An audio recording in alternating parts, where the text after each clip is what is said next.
Good morning. Welcome to Women in Cybersecurity Beyond Borders Middle East Edition. It's an interesting panel that we have today as we're discussing attracting and retaining women in the cybersecurity field. Our Middle East session is comprised of individuals from Oman, Middle East, Saudi Arabia, and we have some interesting conversations to delve into. We're about 56 minutes of time that we have. So what we're going to do is we're going to jump right into this. Today we're joined by Laila from Oman, Rana from Dubai, Hadi and Lina from Dubai as well, and Tasnim from Saudi Arabia. How's everyone doing today? Well, fine, thanks, Mahdi. Wonderful. So a lot of people ask, how do we put this event together? So I'll tell you a little story very quickly. About 3 years ago, we held an event called CISO Forum Canada, and in that event, we had a panel. That panel was called Women in Cybersecurity. Now, the interesting story is my daughter, who was 9 at that point, wears a hijab as well, said, "Father, there's not enough women in cybersecurity." I said, "You know what? You got to come to this event." And I brought her, and we had this amazing panel of powerful women across Canada. Now, as the panel started, guess what happened? The men started to get up and leave. My daughter turned to me and said, "Father, why are all the boys leaving?" And I realized at that point in time, there was a serious problem when it comes to the perception and the realization of people and how they take women in the technology field. What we did then as a mission, as a team, is that moving forward, we will ensure that we will highlight women in cybersecurity, and we held our event last year called Canadian Women in Cybersecurity. About a week and a half ago, we held an online event, which was again our second annual event called Canadian Women in Cybersecurity, where we had women from across Canada speaking, sharing thoughts, motivating, and really talking about their challenges that they face. This week, yesterday, we had our Africa session where we had powerful women and men talking about the same subject from an African lens. Today, we're talking from a Middle Eastern lens. So just jumping right into it, I'm going to start off with Laila. Laila, please tell us a little bit about yourself, a little introduction, and how you got into the cybersecurity field. Thanks, Mahdi, for your interesting story. I love when it comes to the stories, because all the stories inspiring us so we can, start such initiative. And when it comes to the cybersecurity, it's a little bit difficult to introduce myself, but my name is Laila AL Hadhrami, and I'm from Oman. I have 16 experience at work, and I am mostly expert in data transformation, change management, smart cities. But cybersecurity, to be honest with all of you, it just started with me recently. I'm very active on the other aspects that I have mentioned earlier. Even, some of my colleagues, they say, "Laila, what is your story with cybersecurity? You used to be in digital transformation, smart cities, organization change, and then cybersecurity." Because recently I joined the Oman IT Society, and they have one initiative. They said, "We need somebody to lead this initiative in cybersecurity." So I was joining them, and I thought about it a lot. Then I said, I'm not the right person to lead that initiative. So I decided to search for people I contacted people who are my colleagues in cybersecurity, who are, security in other divisions. So, and then I ended up, nobody wants to join that initiative. They were joining, but nobody wants to take the lead. So I ended up to do it with my colleagues. And then we decided if we are going to lead this initiative, which is aiming to be like a 1 year initiative so we can increase the awareness about cybersecurity, we decided to give it a name.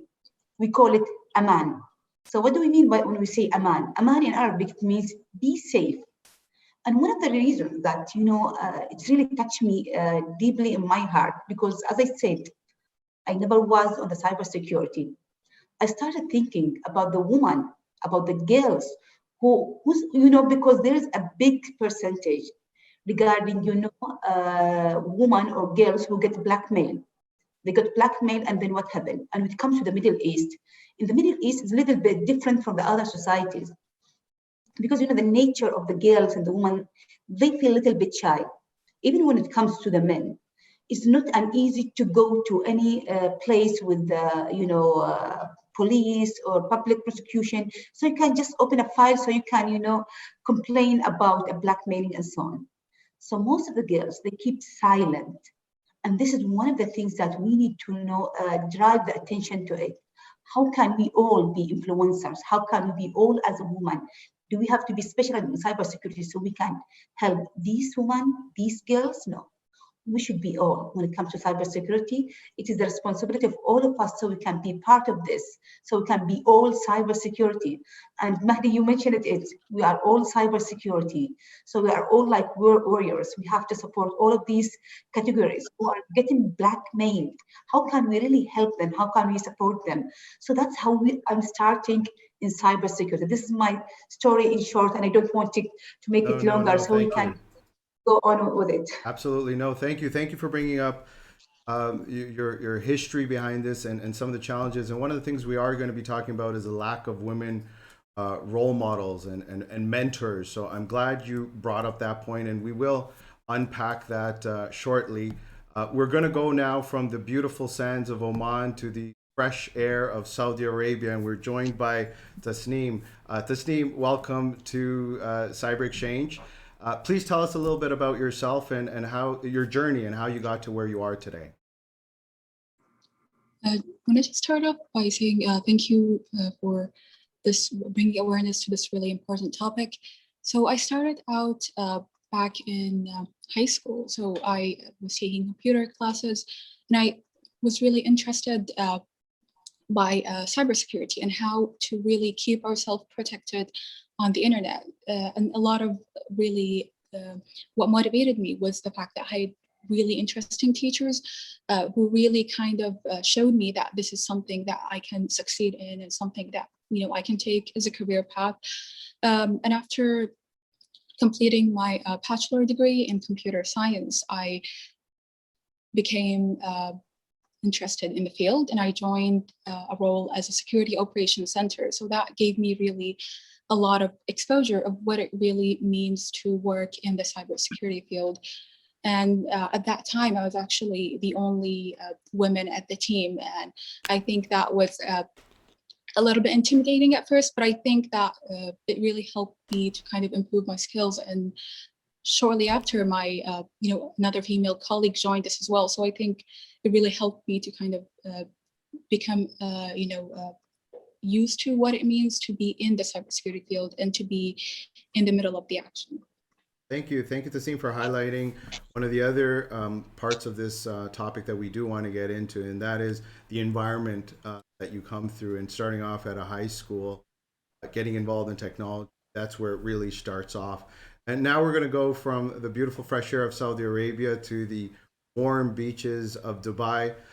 My children every day bug me, Dad, when are we going to go to Dubai? I mean, I got to say, out of all Middle East, and I'm not being biased here, but Oman is my favorite part of the Middle East. However, I think it's because of memories. But we're now joined by Rana from Dubai. Rana, same question for you as well. Please tell us a little bit about your journey. Thank you, Mahdi. Thank you for having me today. I'm so glad to be part of of this session and to meet pioneer professionals in the field. And by the way, we are waiting for you to come to Dubai. My name is Rana Abusidu. I am an information security officer and data privacy consultant at Protiviti, Middle East. Protiviti headquartered in US, and we have about 80 offices around the world, and I'm working from Dubai office. The story with cybersecurity started very early when I was an undergraduate. I did my bachelor research on AI and information security. But unfortunately, I didn't have the opportunity to work on that field. So when the opportunity arose, I joined, and when I joined Protiviti, I joined as an IT auditor. So I was keen on connecting with my colleagues from the cybersecurity practice, because we have at Protiviti different practices under the umbrella of the IT consulting. And my manager was open when I explained to him that I'm interested in doing projects and learning more about cybersecurity. So he put me on projects related to cybersecurity, and today I am in the cybersecurity practice. I'm really driven by the amount of learning and the challenges in this such a critical domain. Thank you very much, and we're definitely gonna dig deeper in your journey and how you got to where you got to. And now we have an interesting panel or spot here. Hadi from G42 along with Lena. So we'll start off with Lena first. Please tell us a little bit about your journey with an amazing organization like G42 and how you got to where you got to. Thank you, Mahdi. Good morning to everybody. Thank you for having me here. Myself, Lena Oman. I'm born and brought up in the Gulf, in the UAE, and I take that as my biggest credit, because being in this zone has really turned out to be a really advantageous situation for me. So I did my engineering in computer science. I joined an organization as a junior software engineer. So being really lucky with having very good mentors who took me throughout the project life cycle. And finally, I landed into quality control. Now, quality control is just not the functional aspects of a product that we're looking at. And with a lot of over-the-shelf products that is being implemented, you have to have the knack and the eye for capturing what could be a missing glitch in our systems. That's when we started looking into the security controls. And now you can be confident that I've been fortunate to gain into or move into cybersecurity with just technical background and no cybersecurity control skills. That is some amazing trust they had in me, where I can move into cybersecurity. And I want to watch for it that we have a lot of platforms for students today in the world to educate themselves, to upskill themselves, to be ready for the tomorrow in cybersecurity. And I'm one of the few, as we speak, one of the few women in cybersecurity. My drive, my interest in having a quality eye has brought me where I am today. And I've joined G42 as a vendor risk lead, which is again, like as I mentioned, we are into acquiring over-the-shelf, over-the-counter products. So here, as a vendor risk manager, I am assessing as a risk associated with the vendors that will be onboarded with G42. So this covers both the tools, software, even mergers, acquisitions, anything over and around it. So yeah, and fortunately, how do I reach here? I would say my mom was a working mother, and I've seen her working all her life. And I wanted to be, I kept her as a role model, and I've taken it ahead, saying there's no step back, because I have a great person to look up to. And my dad supported me 100%. He made sure that I had the best education in Dubai, and finally always pushed me to go achieve what I aim to. And his vision is to see me always holding my head high. So here I am. And I mean, as we all know, and we know, especially in the Middle Eastern part of the world, heaven lies under the mother's foot. We all, every single one of us, come from a mother, and that is, those are our role models. And Hadi, before he was on, he did what a lot of us guys do and males do. And he's such a great ally. He said, "Hey, Mahdi, when we're speaking, I would like Lena to have more time. I'm just here to support her. And this is exactly what we need. We need people like Hadi that are champions, that are going to sit back and say, hey, you know what? You take the center stage and I will support you. Hadi, I've been following your profile over the last couple of years, especially with the NEOM project. But a little bit about your journey and a few words from you before we dive right into the subject. Thank you, Mahdi, for first of all setting up the stage for CyberX.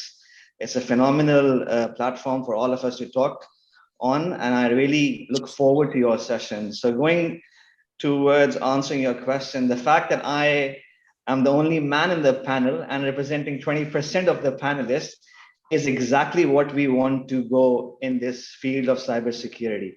And as you mentioned, I will talk less, and I promised you before the session, this is session for the ladies, and we want to give them the opportunity to come and talk about the issues and the challenges, right, which they face on a day-to-day basis. So I work as a Group Chief Information Officer for Group 42.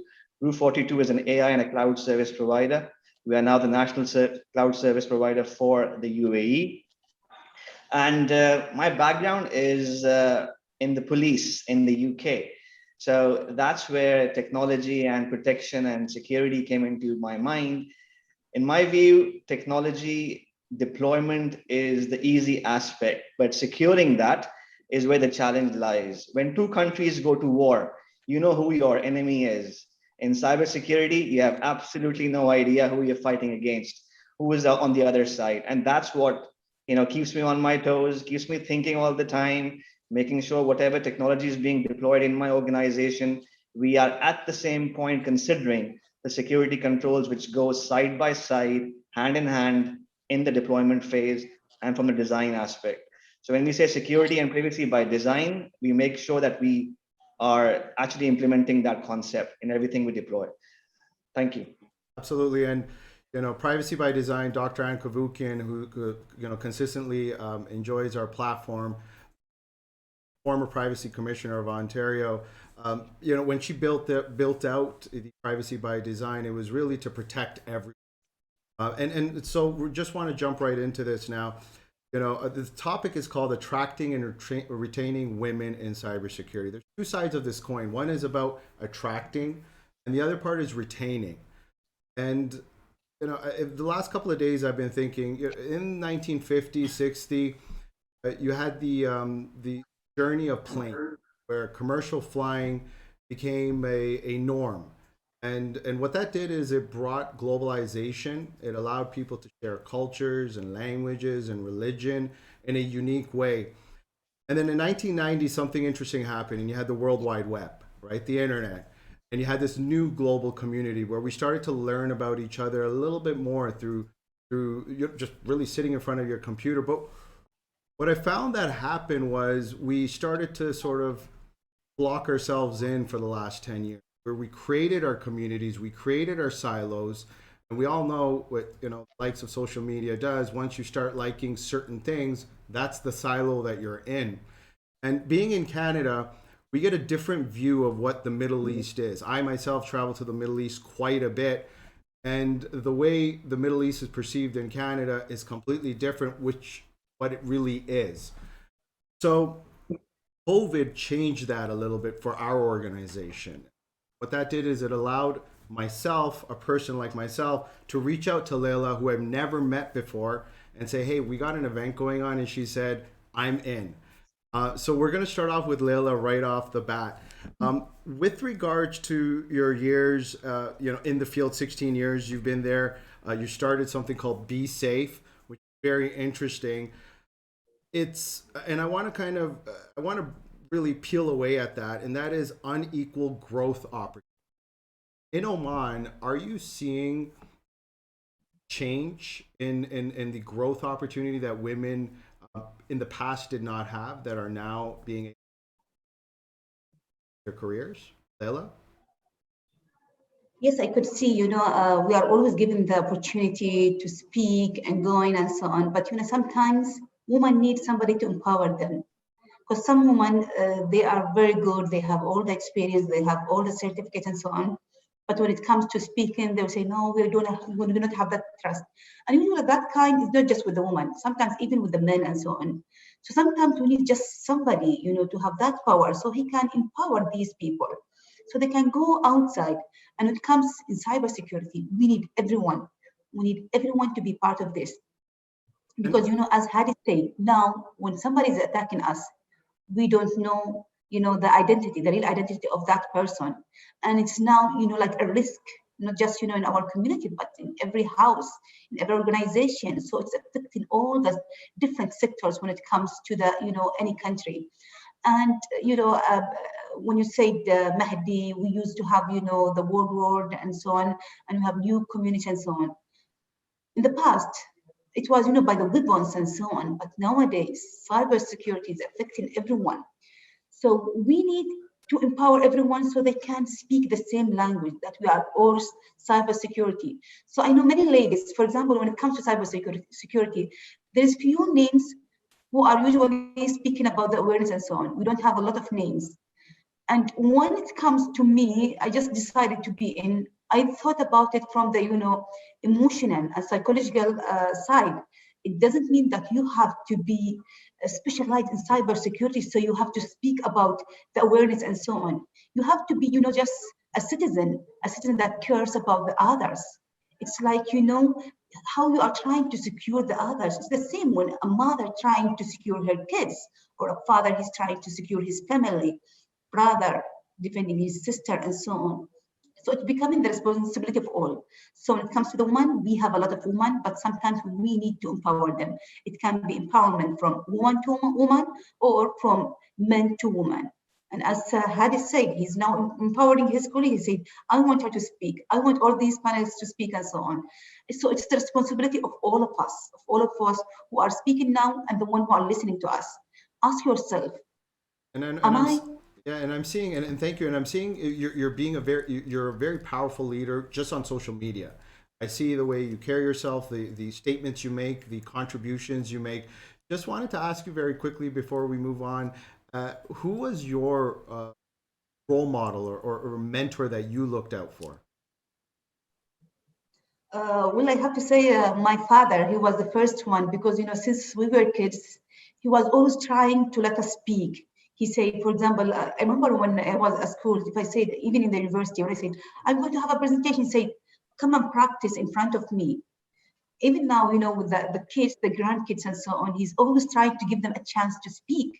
So sometimes, it starts from the family inside, how the parents are empowering their kids.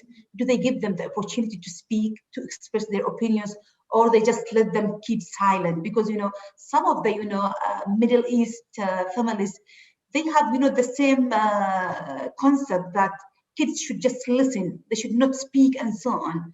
So sometimes it started from inside the family. Okay, if you are not getting the opportunity from your family, it is from the school. From the school, go to the university degree and so on. If not, your friends. And this is one of the things that I'm trying to do. I got empowered once by my father, and also by one of my mentors. He was, our DJ. He called me once. He said, Laila, please come to my office. He was my first DJ in digital transformation. He said, you are working very hard, but you are always working behind the scenes. Because, I was so much afraid. I said, just give me the work, give me the project, but I'm not going to lead. And he said, Laila, you have the potential, you have the power to do it. Just go. So sometimes, we need people like, for example, my mentor, and he passed away, but I'm still remembering his powerful words, because he empowered me once, and I decided to take, to continue the journey that he once started with me. So this is what I'm trying to do, to empower everyone I'm meeting. And I say this to people all the time, when especially other men, and I say, I open the door for my mother when she walks through the door, not because she can't open the door. I open the door because I am her son. Same thing I do with my daughter. I open the door for her and let her walk through first, not because she does not know how to open the door. She clearly does. I just do it out of respect. And I think this is what you're talking about. And Rana, I wanted to move over to you, and thank you, Laila, for really hitting the nail on the coffin, and that is leadership should really, it comes from home. It starts at home. Rana, and I'm seeing that you are agreeing to that, but I want to change the focus of the conversation a little bit on work-life integration. One of the challenges we have on attracting women in the field, any field, but especially when it comes to cybersecurity, is women potentially, for example, maternity leave. Can you talk to me a little bit about work-life integration with respect to in Dubai or in your current role? So actually, women face a lot of challenges in the workplace. As you mentioned, it's not only cybersecurity, it's in any field. So I will start with the family commitment. So I know many of my friends just left the work because of this family commitment when they become new mothers. So they are not able to balance between the needs of their family, their newborn babies, and with the load from the work. And this is one of the most challenges that women are facing here in the Middle East. Some companies, they have include nurseries in the company, so women can be able to work and to take care of their babies. And I will say something, Mahdi, related to COVID-19. I've noticed that because of the transformation of our where we are located, we used to work from offices, and now many companies they having the new approach of working from home. So it gives more freedom for mothers to work from home and to take care of their kids nowadays. Perfect. And Tasnim, we're going to get to you in a second. And I just wanted to bring this over because we're in a unique situation where we have a male, Hadi, sitting beside Lena as well at an organization that is well known across the world, especially in the Middle East. Hadi, just starting off with you, one of the challenges in attracting women in the cybersecurity field is having an unwelcoming environment.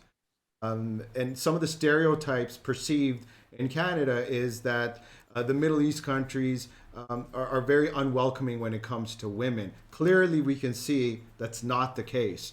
At your organization at G42, can you talk about what processes or procedures or what actions you've put into place to make it a welcoming environment where a person like you has taken a very important time out of your day to sit beside and support Lena? I just want to start off with you, Hadi. So, Mahdi, this is a bigger problem, and the problem comes from the fact how we actually portray cybersecurity. If you go on LinkedIn today, you will see, scary boys with hoodies and, having cybersecurity headlines on top. Shows that this is a boy's job, which is clearly not, right? Talking about war rooms and operating centers and dark rooms. These are the perceptions we need to change as all of us as a community. So it's very important for us to do that. Now, I will talk about answering your question more specifically on what are the welcoming. So I personally have told my HR that when you're hiring for positions in my team, make sure you're giving preference to ladies and females. It's a very clear direction given from my side, and that's where my leadership steps in. That's a clear mandate to all my recruiters in the talent team. Look for ladies first, give them more preference, bring them for interviews, because it only starts at that point. When we don't represent our organization from a talent perspective, we can't be welcoming from day one. We cannot just say, bring anybody. So I make it a point that's saying, make sure ladies and females CVs are given more preference for my team. That's one of the things. Next thing we're starting on now is a female hackathon, kind of a gaming environment in our organization where we'll have a team of males, a team of females fighting in a healthy manner and attacking and seeing who has better skills. So these are the things we need to involve in our corporate culture to attract more women, and just not to attract them, even retain them going forward. Now, this lovely lady sitting next to me, Lena, is actually leading a function called vendor risk management, which is one of my biggest threats. If you ask me what is my key risk at the moment, it's vendor risk, because my third parties bring that in and it's being managed by this responsibility is sitting next to me, and I'll keep quiet now and I'll give her an opportunity to talk as well, as I promised you. And Lena, the question to you, and just coming right off of what Hadi has said, which is he's created an environment to ensure that they're taking precedence. Women are taking precedence in recruitment. However, you just mentioned right now you're taking on a major project, and one of the challenges that women, when I speak to them about from a attracting standpoint into the cybersecurity field, is growth. Well, great, I can start, but how am I going to grow? And we can see clearly here with Hadi, you right off the bat, you're involved in a project. Please talk about the growth opportunities in the Middle East and within your organization there, Lena. So like I mentioned initially, my career background started as a junior software engineer, and today I'm in the cybersecurity team. And this is obviously driven by a lot of factors. In cybersecurity, again, vendor risk management, as Hadi pointed out, is the major supporting factor for any organization when it comes to opening the doors for any third parties, because you don't know what are their security controls in place. So today, I would say that it's a continuous learning process. I would, agree on, I would commit on it completely that even this day, I'll be learning new stuff that can help with the organization's security aspects. That's a smart drive that you need to have. There is no end to learning. And here, when I come to this organization and I work with a team, in my interview, without any embarrassment, I admit that I'm not a know-it-all. I did admit in my interview that, yes, I don't know something that you're asking, but here I'll go back and I'll learn. And here I am in the organization today. So being honest about what you're capable of, and then finally building on that skill set where you have gaps is the right way where you can have a natural career growth. So today I'm in as a vendor risk management. Tomorrow we'll have a team who will lead it because the organization is growing. We have a great vision on where we want to be, and this cannot be led by just a single person. We'll be having more team strength which will support this factor to enable us. And from here, where do I go again? Not out of cybersecurity, again, definitely within cybersecurity, because as Hadi pointed out, being attacked by a single team person, yes, you would know, but being attacked by a wider horizon is something that gives a lot of gaps. So there is always a continuous learning program that you have to put yourself into. That's how you know what you face for tomorrow. And when I'm sure when I prove myself again to the organization, there will be definite opportunities open for myself and obviously for the other ladies and gentlemen who would join the organization. I would not say it is only for ladies. It's an organization built for both. There is equal relationships maintained here. I work with a team majorly men here, and we all work hand in hand. So there's no shying factors. There's no denying support. I think Hadi's first statement in our one of town hall is that there is no excuses. You should always be ready to help one another. So when you help one another, you're shouldering each other, and you are definitely opening the doors for both yourself and the person you're mentoring. We're going to get right to you now. One of our battle cries that we have, you've probably seen on our social media, is "We are cyber." But before the word "We are cyber" comes, we have something called "She is cyber." Then it's "He is cyber." Then we have "We are cyber," and that's where we talk about. And I want to get into gender bias. One of the largest or leading reasons for women not entering the cybersecurity field is gender bias. Now, Saudi Arabia, obviously, as we know, across the world, is always perceived as a country that does not allow women, for example, to do certain things. And we know that's changed quite a bit. And it's not Saudi Arabia, it's men whose thinking is a little bit more traditional or backwards, whatever you want to call it. Fortunately, the media blows this completely out of proportion because there are a lot of powerful women in Saudi Arabia in powerful roles.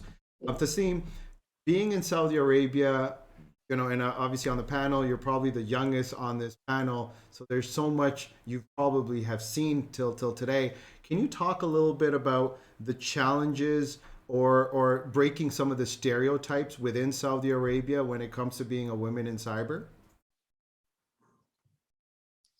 So basically, to start off with, in the cybersecurity field, specifically within the Saudi Arabian sector, it is really changed in the last couple of years. So let's say 10 years ago, you would not definitely see a woman working within the cybersecurity. It was definitely very male dominated. But with the new changes coming up, I started to see a lot more women entering the field. So currently, for example, my team at the bank, we have around, let's say, 5 ladies, and who all work as part of the cybersecurity team. So a lot of, I think the change comes from taking the initiative of basically teaching young girls to know that cybersecurity is an option, especially here in Saudi Arabia. So many girls actually specialize in, information security and computer science as a career path in university, but afterwards the engagement is kind of broken. So a lot of times what women here have is the local communities. For example, the women in Middle East cybersecurity community, that's very, let's say, known community that a lot of girls in the Middle East, and especially within Saudi Arabia, join. And it kind of basically promotes women inclusion in work environments that are male dominated within cybersecurity. And I think the change really, or the approach that we need to take, is to kind of have moving from the traditional, let's say, bottom-up approach to an organizational level change from top to bottom, where we let's say, the recruiters know, like, let's say you have a vacancy, you need to have at least 50-50 kind of, female applicants and male applicants to have this, gap covered. So I think that really is key to changing, the gap that exists. It's let's say improved in the last couple of years, but we definitely have a long way to go. And using, let's say, all the tools that we have will help us, reach and promote women within the cybersecurity field. I think one thing that can also help is to also help, whenever we see, let's say, cybersecurity ads or cybersecurity promotions, there is always a kind of men portrayed as working in the field. So I think having women, especially within social media, portrayed as, being in the sector will really help, because a lot of times girls don't see role models in the field, so they don't even think that it's, an option for them. And it is better really to start from a young age to kind of show them that there is already women working in there, and this might, will create a snowball effect that will lead to positive change. We've discussed about attracting women. We've talked about leadership, role models, mentors. One of the things Laila brought up is starts really from home, and then along the way, other women stepping up that lead the charge, and that's number one. Number two, we've talked about work-life integration, the ability to provide nurseries, the ability to provide maternity leave, the ability to allow women to continue to build a family and not be it's not a negative, it's actually a positive. And we've also talked about welcoming environments and changing the thought on growth opportunities, as Hadi has mentioned at G42. We have about 19 minutes left, and we have the other side of the coin that we need to talk about, which is actually can become a little bit more controversial. However, I really wanted to kind of dive into that very quickly. There's 4 aspects to it, and there's about 4 of us that are on in terms of different sections that we can break this up into. The first one I wanted to talk about on how we can retain women in cybersecurity is to really develop a diverse talent pipeline. And I know, Hadi, you mentioned that at G42. Can you expand on what your organization is doing to develop a diverse talent pipeline? Now, I know you mentioned you're taking on an initiative to say we want to hire more women. However, sometimes that might not work, because a lot of times I say to people, you should hire based on skill as well. We should sort of remove the men and women away, and we should look at this based on skill first. And we'll quickly realize women a lot of times have more skill when it comes to cybersecurity just based on a bunch of data that I've read and that I could share. But what is G42 doing on developing a diverse talent pipeline, Hadi? Okay, so very interesting question, Mahdi. We have multiple initiatives, as I mentioned to you, in terms of attracting women. Now, we know the tech industry is more male dominating and male oriented. And we need to, kill that stereotype for many reasons, because women bring a different perspective to thinking, and cybersecurity specifically requires that different thinking. Men think differently, women think differently, and the thought and the perspective which women bring to the cybersecurity field is mostly underrepresented, and this is exactly what we want to kill. So we have multiple initiatives going on where we attract women, we train them, and which also gives them a perspective of their career growth. What makes one person retain in an organization, which from my perspective is the flexibility they offer in terms of working environment and the career growth. Now, these two or three different elements, if we put them together, I don't think we'll have a problem with retaining women. I'll give you an example. 3 days back, one of my female colleagues in my team said that in her children's school, COVID-19 has spread, and now her children are going to be working from home or studying from home. So can she work from home? Now, that's a very, very legitimate request. It can happen to me, it can happen to my wife, it can happen to my children. And I absolutely told her, please work from home. I have no issues with you doing that. So these are the flexibilities we need to offer to our colleagues, because we live in a very different environment these days. And if we don't, as leaders, don't offer these flexibilities, we'll have a challenge in retaining, especially ladies and women in our organization. So there are, again, as I told you, multiple initiatives going on, attracting, training them, retaining them, offering them the flexibilities within the corporate sector. I would like to add on to this without asking. I mean, Hadi's built a strong, soldiers out here, and it's not only the strength to do the job, but it's also the mentality and the attitude, how they work with each other. So that's completely different here. I don't feel like I would be ever sidelined by any team member, and we working hand in hand is what the atmosphere that is being created here, and I feel so welcome. I mean, day one in G42, I never felt like I'm a newbie here. It felt like I've always been part of the organization, and in a week's time, I'm here doing presentations. So you can see how it all works together. Without the complete support of the team that we are working with, you would just be cut back. You would be pushed back to a level where you'll never be paying attention to what you're supposed to do, and that leads to demotivation. So here we are completely backing each other, and that's the drive. I mean, unless Hadi says, guys, it's 6:30, go back home. I don't think we people actually get up from here. It's just like, you feel it's home. Work is home eventually. Yeah.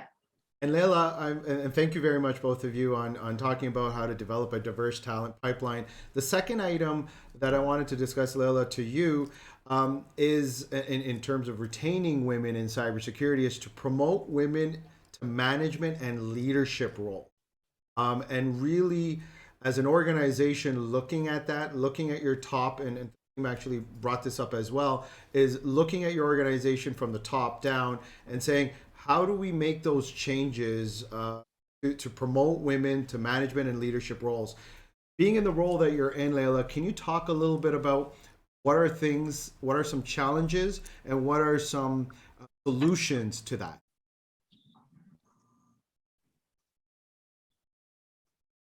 Laila? You're mute. Thanks, Mahdi, for raising these important questions. When it comes, to the leadership and the woman, there is like a misconcept about leadership. Everyone thought that in order to be able to lead, for example, a project or initiative, and when it comes to cybersecurity, they have to have that role. And now we are trying to tell them, no, leadership doesn't mean that you have the title of a manager or director. You can be a leader, whatever you are, whatever your job is. So we are trying to empower, through my organization, we got empowered a lot, especially, when it comes, we have cybersecurity ambassadors. That program was given, to anyone can apply to that program. So if you have the skills, no matter what your gender is, you can be able to represent, for example, the cybersecurity in my organization, because we have one of the most well-known cybersecurity in the Middle East, in Information Technology Authority recently, but now our new organization is called the Ministry of Transport, Communications, and IT, because we have some merging recently. So we have, a very good two dedicated teams actually. The first one is in cybersecurity, mostly to educate and train different levels in the society, so they can be ambassadors, so they can speak about cybersecurity, and they are becoming leaders. These ambassadors are leading cybersecurity initiatives. So we have always to say, it doesn't mean a title. You can be a leader wherever you want to be. Just we give them the basic skills, the basic training, how to, for example, prepare their presentations, how they can, manage the time, so they can be a good presenters and so on. And all of these people can be leaders, whether they are women or men. So that's what I can say about, empowering these people in cybersecurity. And I've just known you for a short period of time, a little bit of your social media, reading up on a little bit of a history behind you. You have been a star when it comes to promoting women into management and leadership. You're speaking about this, and you're a champion to this. Moving over to Rana, I wanted to talk about the third item that I think has a huge impact in retaining women in cybersecurity, and that is to prioritize an inclusive work culture, where diversity, equity, inclusion is the environment that is built within a organization. If you could talk a little bit, it doesn't really have to be about Protiviti with your organization, but just generally speaking from a Middle East standpoint, you see organizations moving towards building that inclusive work culture. Can they do better? What are some of the challenges, and what are some of the positives that are happening that you're seeing? Well, when it comes to diversity, okay, sorry. Rana, please, sorry. Yes.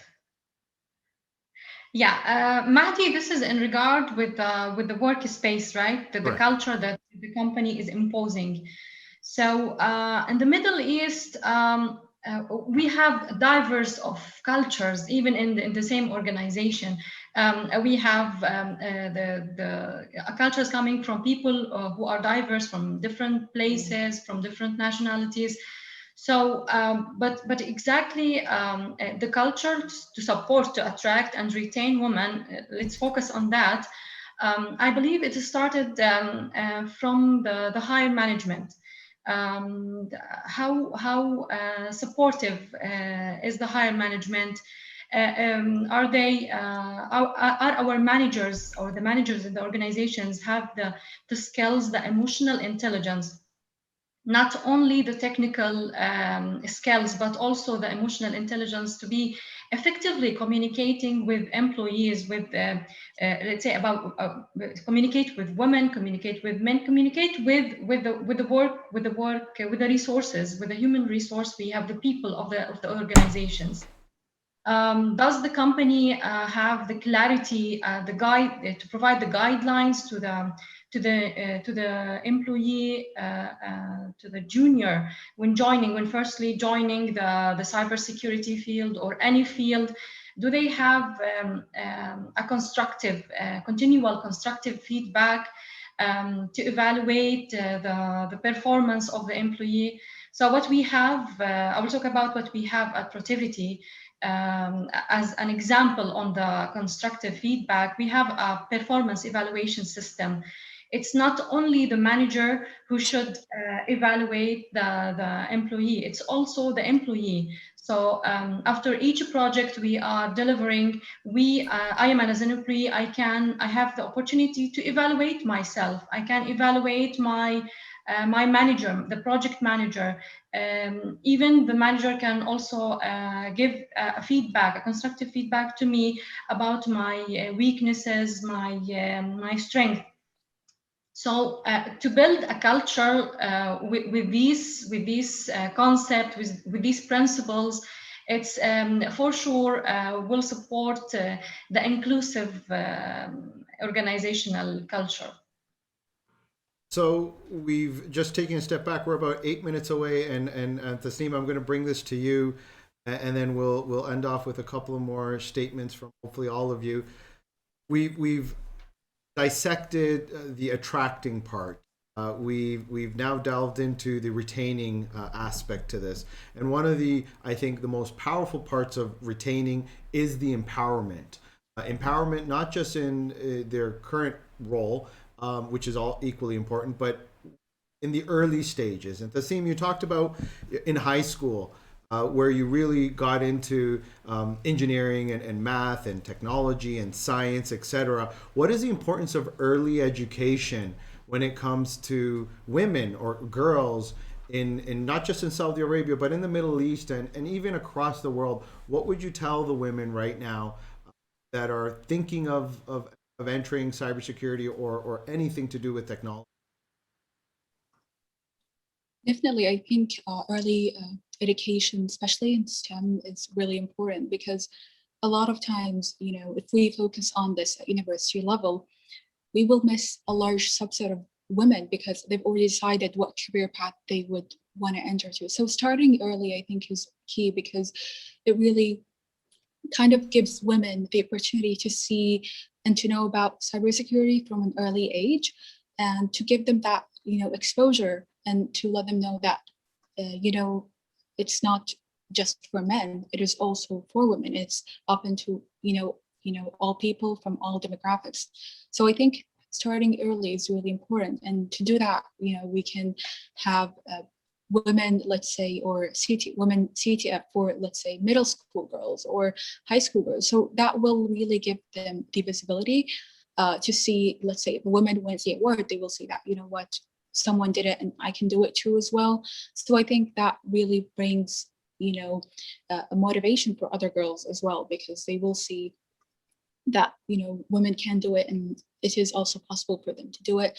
And I think another thing is also to make this as part of their, let's say, school program. So let's say have a subject, have it as part of the syllabus, for example, or to kind of have awareness sessions at schools from local, organizations, to kind of give girls the awareness of this as a field. Because I think it's not a lack of, let's say, skills, it's just a lack of opportunity. And if we create that opportunity, we really can go a long way to, make this career path attractive to girls to enter, and from a young age, rather than, focusing on the problem at university level. Another thing that I would also think is very important to retain women once we kind of get over the first hurdle of getting them into the cybersecurity path is to, let's say, once I have women in my organization, to give them that support. So whether it's providing them with the key technical trainings that they need to do their role, or for example giving them or the opportunity to go into conferences or leadership, let's say workshops, to kind of really help them develop their skills. And I think another thing, especially within cybersecurity, is in order to prevent burnout, is to kind of give women the opportunity to kind of transition. So for example, when I joined, I was a security, operations center analyst, and then I kind of moved into another team, a cyber resilience team, as a specialist, and as a project manager. So that kind of gave me the opportunity to explore different, let's say, subsets within the field, and I think that's really important. We want to create those transition, opportunities and the ability to pivot from one role to another, because I'm sure that none of us want to be doing the same thing 5 or 10 years. So it is, I think, really important to have this as a growth opportunity, not just vertically, but also laterally within the organization. Thank you. I mean, we're 3 minutes away. These last 54 minutes have flown by. There was a few more questions. However, we're only, as I said before, we're 3 minutes away. It takes a village to design a diverse, equitable, and inclusive garden. And as we take that journey and we continue to build on these foundations of attracting and retaining women in the cybersecurity, we need champions like you. All of you are champions. I first of all want to say thank you for taking out an hour of your day today and before that as well, communicating, and it's acts like these that will go a long way. So very quickly for everyone, I am going to ask a question, and that is to share a very quick success story that can motivate our viewers that are watching, women that are watching, men that are watching. So very quickly, maybe about 30 seconds, a quick story or something that you want to say that could be powerful, that can cause a ripple effect for generations to come. So I'm going to start off with Laila. Please, any closing statements or any closing thoughts? Thanks, Mahdi, and it's really a pleasure being among all of you today, so we can share about women's cybersecurity and empowering and so on. And to close up, I would like to say we are cybersecurity. Everyone should have impact. So whoever you are, if you have any thought, if you have any idea, how can you help your community? If you can just be able to have one person, don't keep that idea inside yourself. Because I'm going to give you one good example, because I was discussing with a colleague. He's a man, and I was asking him, because sometimes the men, they know some important things. So I was asking him, how can we help the woman? Because as I said at the beginning, women usually when they get blackmailed, they do not report. So we were discussing how we can make the service of reporting when you're getting blackmailed, to use, for example, the smart solutions or the AI and so on. So we are now, I'm so happy to say that now we are leading that idea to a bigger level. Now we are discussing it with the concerned entities so we can automate that service. It's already, available online, but we want it beyond that. So if you have any idea in your mind, don't keep it inside. Yes, thank Share you. it with others and make impact. Yeah, and please stay on just so we can meet in the green room very quickly. And I know you have to step off, so very quickly, I know we have only about a minute left. Rana, just one word of advice that you can give to the women that are listening. Yes, to all women, be confident, keep learning. If success doesn't happen today, it will happen definitely tomorrow. Well said. Tasnim, from you? I would say to keep becoming, an agent and for change, to see, the number of girls hopefully in the future increase, and to, whenever we go to cybersecurity, we want to see half of the room to be full of women who are advocating for this. So I would say definitely keep going and work hard. Perfect. And we're going to end off with Lena. I am Hadi. Your face says enough as a statement. So I'm going to end off with Lena, and we're going to close this today. Thank you once again, Mahdi, and thank you everybody for joining the podium here. I would say the perception built around cybersecurity is totally wrong. There's a negative stereotypes, and to all the women listening out there, this is a wider zone where you can come and attack. Actually, you can get in and do a lot of more impact out there, and women are expected to join cybersecurity team to strengthen that team. So mostly, I hope to see more in the future in such panels where we'll have more women to speak about their achievements and success stories. Mahdi, 10 seconds from me, Mahdi. I 10 was going to seconds give you from me. 10. I was actually going to give you 12. So go ahead.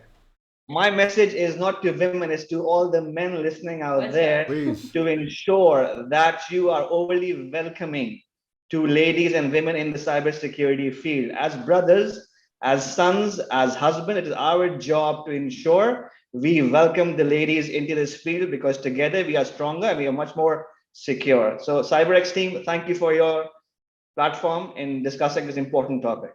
Thank you, everyone, for joining us. We hope you all learned a little bit today, and please continue to enjoy the rest of the sessions. Thank you, everyone, and have yourself a wonderful day. Okay, thank you. Bye-bye.